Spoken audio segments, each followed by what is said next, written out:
일요일 예배를 마치고 돌아오는 길, 괜히 마음이 가벼워졌던 경험이 있으십니까? 법회를 마친 뒤 생각이 정리됐던 기억, 미사를 마친 뒤 복잡했던 마음이 차분해졌던 순간, 그냥 기분 탓이라고 생각하셨습니까? 최근 영국 옥스퍼드대 연구팀이 흥미로운 결과를 내놨습니다. 종교의식에 참여한 사람들의 통증을 견디는 능력이 실제로 높아졌습니다. 공동체에 대한 신뢰와 소속감도 함께 높아졌습니다. 여기서 중요한 것은 단순한 기분 변화가 아니라는 점입니다. 연구진은 뇌 속 천연 진통제 시스템이 실제로 움직인 흔적을 확인했습니다. 스트레스와 외로움, 만성 통증을 호소하는 분들이 늘어나는 시대입니다. 노후에는 몸과 마음이 함께 건강해야 합니다. 오늘은 종교를 권하는 이야기가 아닙니다. 사람의 마음이 어떻게 회복되는지, 과학은 어디까지 설명할 수 있는지 살펴보겠습니다. 지금까지의 핵심을 한 문장으로 정리하면 이렇습니다. 마음이 편해지는 데는 과학적인 이유가 있었습니다. 퇴직 후 혼자 지내는 시간이 늘어난 60대 남성을 떠올려 보겠습니다. 아침에 일어나도 연락 오는 사람이 많지 않습니다. 잠도 깊게 자지 못합니다. 그러다 동네 교회나 성당, 절을 꾸준히 다니기 시작했습니다. 몇 달 뒤 건강이 갑자기 좋아진 것은 아닙니다. 하지만 표정이 조금씩 달라졌습니다. 사람을 만나고 함께 식사하고 안부를 묻기 시작했습니다. 주변에서는 얼굴이 편안해졌다는 말을 합니다. 이게 참 묘합니다.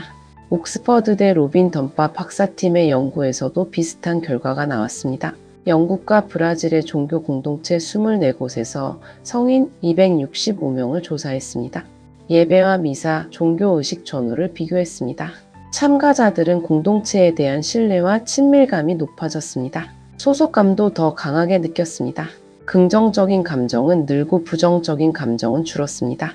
그런데 여기서 끝이 아닙니다. 더 흥미로운 변화가 있었습니다. 통증을 견디는 능력까지 높아졌습니다.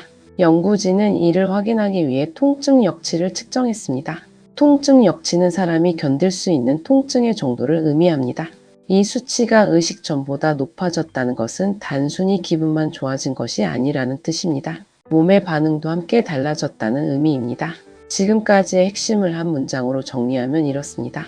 사람의 마음이 편안해질 때 몸도 함께 반응하기 시작했습니다. 하지만 왜 이런 일이 일어났을까요? 우리 몸에는 원래부터 진통제가 있습니다. 바로 뮤오피오이드 시스템입니다. 조금 어렵게 들릴 수 있습니다. 쉽게 말하면 몸속에서 스스로 만들어내는 천연 진통제입니다.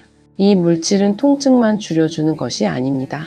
보상과 쾌감을 느끼게 하고 사람과 사람 사이의 유대감 형성에도 관여합니다.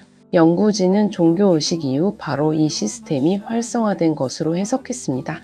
뇌를 직접 촬영한 연구는 아니었습니다. 통증 역치가 높아진 정도를 이용해 오피오이드 활성 가능성을 간접적으로 평가한 결과입니다. 이 점은 함께 기억할 필요가 있습니다. 하지만 결과는 상당히 일관됐습니다. 공동기도, 합창, 같은 동작을 반복하는 의식. 이런 행동들이 사람들의 연결감을 높였고 긍정적인 감정을 증가시켰습니다.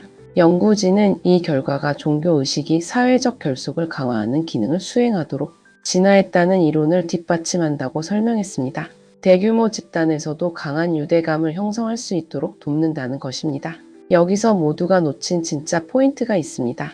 이런 현상이 종교에서만 나타나는 것은 아닐 가능성이 있다는 점입니다. 합창단 활동, 응원 문화, 명상, 봉사활동, 함께 운동하는 모임에서도 비슷한 사회적 유대감이 보고된 적이 있습니다. 즉, 핵심은 혼자가 아니라 함께하는 경험일 가능성도 있다는 것입니다. 사람은 행복해서 사람을 만나는 것이 아니라 사람을 만나면서 행복해질 수도 있다는 뜻입니다. 이 연구가 던지는 질문은 바로 여기에 있습니다. 지금까지의 핵심을 한 문장으로 정리하면 이렇습니다. 마음을 움직인 것은 종교 그 자체가 아니라 함께한 시간이었을 가능성이 큽니다. 나이가 들수록 건강검진은 자주 합니다. 하지만 마음을 점검하는 시간은 점점 줄어듭니다. 외로움은 혈압처럼 숫자로 보이지 않습니다. 스트레스도 통장 잔고처럼 확인되지 않습니다.